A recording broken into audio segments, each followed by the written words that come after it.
Hello friends. तो आज हम इस वीडियो में देखने वाले हैं चैप्टर नंबर 6 में 6.1 एक्सरसाइज का क्वेश्चन 5 में क्या है देखते हैं question. A stone is drop into a quick lake and the wave in a circular at of the speed of 5 centimetre per second. मतलब कि एक शांत ऐसा लेक है, मैंने उसमें एक स्टोन डाला। आपने कभी किया होगा, अगर आप स्टोन डालते हो तो क्या बनते हैं, एक सर्कल जैसी रिंग बनती है और वो रिंग इंक्रीज होती जाती है, राइट, एट अ टाइम। जैसे टाइम बढ़ता है वैसे वो अपने पत्थर डाला तो रिंग बड़ी होती जाती है, तो सर्कल इंक्रीज हो रहा है। तो यहाँ पे भी यही बोला है कि सर्कल इंक्रीज हो रहा है speed of 5 centimetre per second. मतलब कि ऐसा सर्कल बना हुआ है, वो सर्कल में रेडियस कितनी है r, लेकिन वो इंक्रीज हो रही है। रेडियस क्या हो रही है, increase. dr by D T time के साथ कितनी इंक्रीज हो रही है वो, तो कि 5 सेंटीमीटर पर सेकेंड, उतनी स्पीड पे वो इंक्रीज होती जा रही है। और क्या बोला है, when the radius in the circular wave is 8, जब उस सर्कल की रेडियस 8 सेंटीमीटर हो जाए, जब सर्कल की रेडियस 8 सेंटीमीटर हो जाए पत्थर डालने के बाद, वो इंक्रीज होती जा रही है, right. Then how fast is the enclose area increase. मतलब जैसे रेडियस बढ़ती है वैसे सर्कल का जो एरियाज है वो भी इंक्रीज होता जाता है। तो अगर सर्कल की जब रेडियस आर जो है वो 8 सेंटीमीटर हो, तब उसका एरिया भी कितने स्पीड में इंक्रीज हो रहा है वो फाइंड करना है। फाइंड क्या करना है, dA by D T find करना है। कब, जब रेडियस 8 सेंटीमीटर हो तब। तो जो भी फाइंड करना है उसका फॉर्मूला पता होना चाहिए। तो इधर हमें एरिया फाइंड करना है, तो एरिया का फॉर्मूला सर्कल का क्या है, पाई आर स्क्वायर है।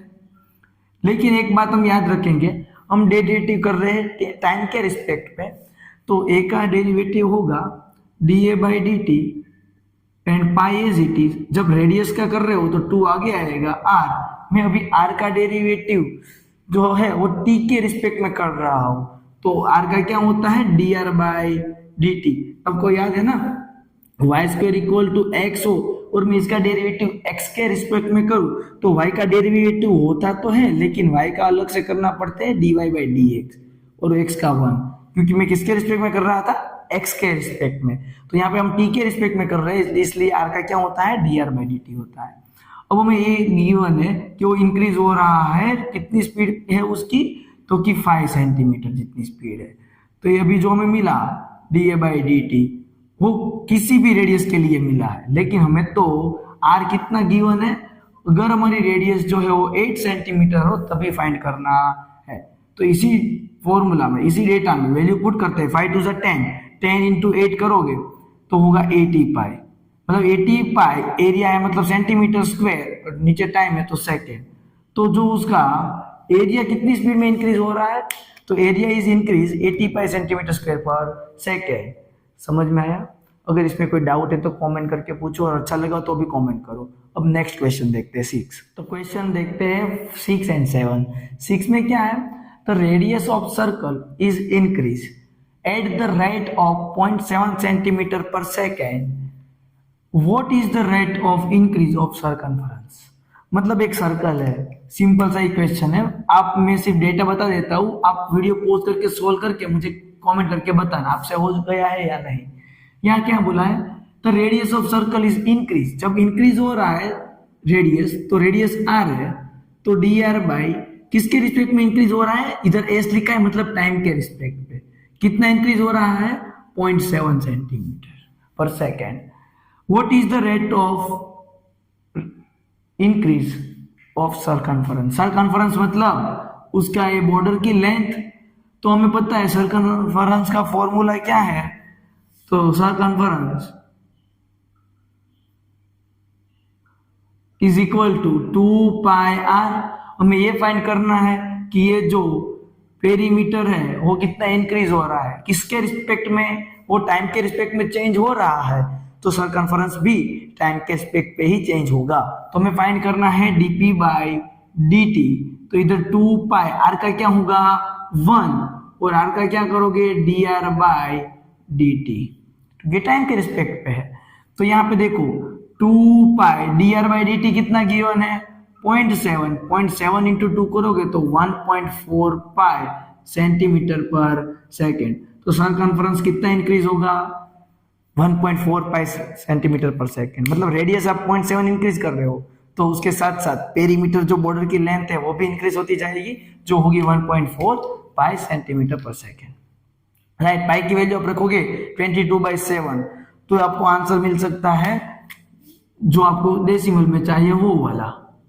22/7 करोगे तो इधर क्या होगा 0.2 होगा, 0.2 इंटू 2 करोगे तो 0.44 होगा अगर आप डेसिमल में कन्वर्ट करना चाहो तो। अब क्वेश्चन नंबर 7 देखते हैं और वो बहुत ही बढ़िया क्वेश्चन है, क्यों मैं बताता हूं।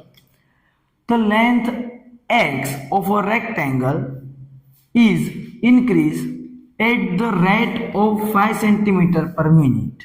मतलब कि एक रेक्टेंगल है, क्या है रेक्टेंगल, उसमें ये जो लेंथ है ना उसको मैं x बोल देता हूं और एक विड्थ होगी उसको मैंने इधर क्वेश्चन में देखा था y लिखा हुआ है। राइट, तो यहाँ पे क्या बोला है तो length of x of a rectangle is increase, समझना है इस बात को, इंक्रीज बोला है मतलब कि ये dx बाई किसके रिस्पेक्ट में इंक्रीज हो रहा है टाइम के रिस्पेक्ट में। तो dx बाई dt जो है वो आपको गिवन है 5 सेंटीमीटर पर मिनट। मतलब कि एक रेक्टेंगल में जो नीचे वाला x है ना वो बढ़ता जा रहा है, बढ़ता ही जा रहा है, इंक्रीज होता जा रहा है। And width y is increase at the 4 centimetre per second. एक मिनट में चेक कर लेता हूं क्वेश्चन में इंक्रीज दिया हुआ है या डिक्रीज। ओके, इधर है डिक्रीजिंग है, मतलब कि लेंथ जो है वो डिक्रीज हो रही है तो मैं इधर करूंगा माइनस। मैंने क्वेश्चन में भी देखा तो यहां पे क्या दिया था लेंथ जो है वो डिक्रीज हो रहा है। तो बेटा एक बात याद रखो, जब भी डिक्रीज हो रहा है तो रेट ऑफ चेंज कम होता जा रहा है तो नेगेटिव आएगा। मतलब कि हर एक मिनट में 5 सेंटीमीटर कम होता जा रहा है तो मैंने इधर कौन सी साइन लगाई है माइनस। तो आप क्या लिखोगे माइनस। जब इंक्रीजिंग हो तभी आपको प्लस की साइन करनी है। और विड्थ क्या बोला है वो इंक्रीज हो रहा है, मतलब कि dy बाई dx जो है, dy बाई dx नहीं dy बाई dt जो है वो इंक्रीज हो रहा है। कितना इंक्रीज हो रहा है 4 centimetre per minute. When x is equal to 8, जब आपके पास x 8 सेंटीमीटर हो जाए एंड y 6 सेंटीमीटर हो जाए तब find the rate of change of perimeter and area. हमें दोनों का रेट ऑफ चेंज फाइंड करना है। पेरीमीटर का जब करना है तो सबसे पहले फर्स्ट क्वेश्चन को सॉल्व करते हैं। Perimeter P is equal to rectangle है, ये भी y होगा और ये भी x होगा। तो x 2 बार आ रहा है तो 2 बार x 2 बार y, 2 कॉमन ले लो तो 2 इंटू एक्स प्लस वाई होगा। इसका रेट ऑफ चेंज चाहिए किसके रिस्पेक्ट में टाइम के रिस्पेक्ट में। तो dp by dt is equal to 2 तो कांस्टेंट है, x का होगा टाइम के रिस्पेक्ट में dx by dt and y का होगा dy बाई dt। अब आपको ये पता है कि dx बाई dt माइनस आएगा क्योंकि वो डिक्रीज हो रहा है -5 और वो इंक्रीज हो रहा है तो 4। मतलब आप देखो ये जो लेंथ है ना वो कम होती जा रही है और ये विड्थ है वो बढ़ती ही जा रही है, बढ़ती ही जा रही है। राइट, एक मिनट में जो लेंथ है वो 5 सेंटीमीटर कम हुआ तब विड्थ 4 सेंटीमीटर बढ़ गया। तो पेरीमीटर कितना हुआ 2 इंटू -1 -2 सेंटीमीटर पर मिनट। मतलब आप लेंथ 5 सेंटीमीटर कम करते जा रहे हो एंड विड्थ बढ़ाते ही जा रहे हो तब उसका जो पेरीमीटर जो है ना बेटा वो डिक्रीज होगा, उसकी बॉर्डर की लेंथ कम होती जाएगी, बढ़ेगी नहीं। अब हम करते हैं क्वेश्चन नंबर 2। इधर तो दिया हुआ है सेकंड क्वेश्चन। सेकंड में क्या है एरिया का हमें करना है रेट ऑफ चेंज। तो एरिया का फॉर्मूला पता होना चाहिए, area is equal to X into Y. अब उसका टाइम के रिस्पेक्ट में करेंगे तो क्या होगा dA बाई dt। अब जब यहाँ पे प्रोडक्ट रूल होगा, जब x का मैं कर रहा हूं तो y कांस्टेंट रहेगा, जब x कांस्टेंट तो y का होगा dy बाई dt। अब क्या तो कि जो y है ना y वो कितना गिवन हुए 6 और x 8 तभी हमें फाइंड करना है। तो y जब हमारा 6 हो जाए तब ये तो नेगेटिव वैल्यू है, डिक्रीज हो रहा है, कितना डिक्रीज हो रहा है -5। x जब हमारे पास 8 हो ये इंक्रीज हो रहा है, कितना इंक्रीज हो रहा है 4। ये होगा -30 और ये होगा 32। तब इन दोनों का एडिशन करोगे तो 2 सेंटीमीटर स्क्वायर पर मिनट आएगा। क्यों? क्योंकि एरिया है और नीचे क्या है, टाइम है। तो यहाँ पे हमें एक बात क्लियर पता चली कि एरिया जो है वो 1 मिनट में 2 सेंटीमीटर बढ़ता जा रहा है। मतलब आप लेंथ कम कर रहे हो, विड्थ बढ़ा रहे हो, अंदर का स्पेस भी बढ़ रहा है। कितना? 1 मिनट में 2 सेंटीमीटर स्क्वायर। कब? जब लेंथ आपकी 8 हो और विड्थ 6 हो। अगर फ्रेंड्स एक क्वेश्चन में कोई डाउट है तो कमेंट करके पूछ सकते हो, और समझ में आया और वीडियो अच्छा लगा हो तो वीडियो को लाइक जरूर करो। और ये जो है क्वेश्चन का इसी का ही आपको एक पीडीएफ फॉर्म में आपको पेम्पलेट चाहिए हमारी इस चैप्टर 6 का सॉल्यूशन वाली, जो मैंने यहाँ पे लिखा है वही नोट आपको मिल जाएगी। वो मैंने टेलीग्राम में अपलोड किया हुआ है। अगर ये नोट को आपको चाहिए तो मेरी टेलीग्राम ग्रुप के चैनल पे ज्वाइन हो जाओ, उसकी लिंक डिस्क्रिप्शन पे अवेलेबल है। नेक्स्ट क्वेश्चन करते हैं 8 नंबर का question. A balloon which always remain spherical. आपको एक बलून है उसको स्फेरिकल शेप में ही मानना है, right. Spherical on inflection is being inflected by pumping in 900 cubic centimeter of gas per second। मतलब कि एक बलून है उसमें क्या डाला जा रहा है, बाय पंप एयर उसके अंदर पंपिंग करा जा रहा है, राइट। तो हर एक सेकेंड में उसमें कितना एयर जा रहा है, तो कि 900 क्यूबिक। अब आपको पता है कि स्पीयर के अंदर जो चीज आ सकती है, जितना अंदर आप समा सकते हो, उसको बोलते हैं वॉल्यूम। स्पीयर एक क्या है, बलून ही है। एक बलून है जो स्पीयर की फॉर्म में है, राइट। उसमें कोई पंप किया जा रहा है तो उसका जो वॉल्यूम है ना, वॉल्यूम वो है dv बाई dt पर सेकेंड पे। dv बाई dt इंक्रीज हो रहा है 900। नहीं आया समझ में? एक सेकेंड में 900 क्यूबिक बढ़ रहा है, उसका क्यूबिक लिखा है मतलब वॉल्यूम बढ़ रहा है। तो वॉल्यूम कितना बढ़ा है एक सेकेंड में, 900 centimetre cube per second. Cubic centimetre लिखा है ना, यस। उसके बाद बोला है find the rate of change, rate of which radius of balloon increase when radius r is equal to 15 centimetre हो। तब इसका वॉल्यूम बढ़ता ही जा रहा है, बढ़ता ही जा रहा है। तो वो जो भी स्फेरिकल है उसकी एक रेडियस होगी, यस। वो रेडियस जब 15 सेंटीमीटर हो तब आप उसका dr बाई dt फाइंड करके दो कि कितना हो रहा है। बहुत ही बेस्ट क्वेश्चन है, मजा आ जाएगा क्वेश्चन में। चलो अभी हमें वॉल्यूम दिया हुआ है तो फॉर्मूला तो वॉल्यूम का यूज करेंगे।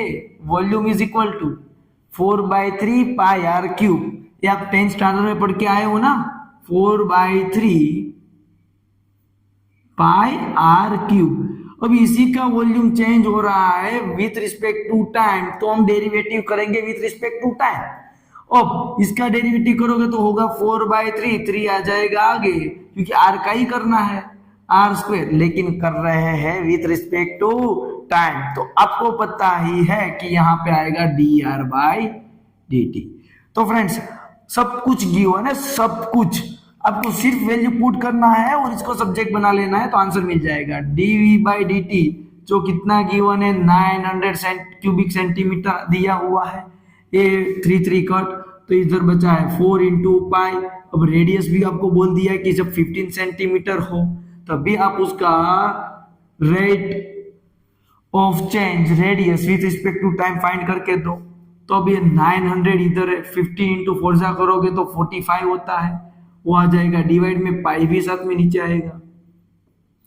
अब आपको पता है ना 45 इंटू 20 करते हो तो 900 हो जाता है। तो dr by dt 20 by pi centimetre per second. मतलब कि एक सेकेंड में उसकी रेडियस कितनी इंक्रीज हो रही है, 20/5 सेंटीमीटर पर सेकेंड। तो बेस्ट क्वेश्चन था, मजा आया। अब क्वेश्चन देखते हैं 9। सिमिलरली बलून ही है। अब balloon which always remain spherical. Okay, हमें एक बात याद रखो, सारे क्वेश्चन बलून वाले को स्फेरिकल ही मानना है, क्योंकि उसके अलावा तो फॉर्मूला नहीं पता चलेगा। Spherical as a variable radius. Okay, find the rate which its volume increase with the radius when the latter is 10 centimetre. Okay, जब उसकी रेडियस जो आर है वो 10 सेंटीमीटर हो, एक बलून है राइट, उसमें स्फेरिकल वेरिएबल क्या है, रेडियस है, तो आपको इधर वेरिएबल कौन सा रखना है, radius. Find the rate of eight which its volume increasing with the radius, मतलब कि इसका वॉल्यूम जब इंक्रीज हो रहा है डीवी बाई डी आर के रिस्पेक्ट में, यहाँ पे किसके रिस्पेक्ट में पूछा है बेटा, रेडियस के रिस्पेक्ट में लिखा हुआ है, देखो यहाँ पे rate at which its volume is increase with radius, तो रेडियस के रिस्पेक्ट में वो इंक्रीज हो रहा है when R is equal to 10 centimetre, जब 10 सेंटीमीटर हो तब फाइंड करके निकालो कितना इंक्रीज हो रहा है ये, तो चलो निकाल लेते हैं, हमें वॉल्यूम का ही निकालना है, तो बेटा वॉल्यूम का फॉर्मूला बताना चाहिए सर, अभी आपने बताया ऊपर वाले क्वेश्चन में 4/3 पाई आर क्यूब, तो इसका डेरिवेटिव करोगे विथ रिस्पेक्ट टू रेडियस, तो 4/3 3 आ गई पाई आर स्क्वायर, 3 से 3 कट 4 पाई, रेडियस कितना है, रेडियस है 10, तो 10 का स्क्वायर होगा 100, 100 इंटू 4 400 पाई सेंटीमीटर क्यूब पर सेंटीमीटर क्यूब क्यों लिखा है, क्योंकि वॉल्यूम है इसीलिए। तो फ्रेंड्स इस वीडियो में आपको कोई भी क्वेश्चन में डाउट हो तो कमेंट करके पूछ सकते हो, और इसका सॉल्यूशन आपको एक ऐसा पीडीएफ चाहिए तो मैंने अभी बोला डिस्क्रिप्शन पे एक टेलीग्राम चैनल की लिंक है, वहां से ज्वाइन हो जाओ, और वीडियो अच्छा लगा और समझ में आया हो, कॉन्सेप्ट अच्छे लग रहे हो तो लाइक करके कमेंट करके आपके रिव्यू जरूर बताना, जिससे हमें मजा आता है। Okay, thank you friends.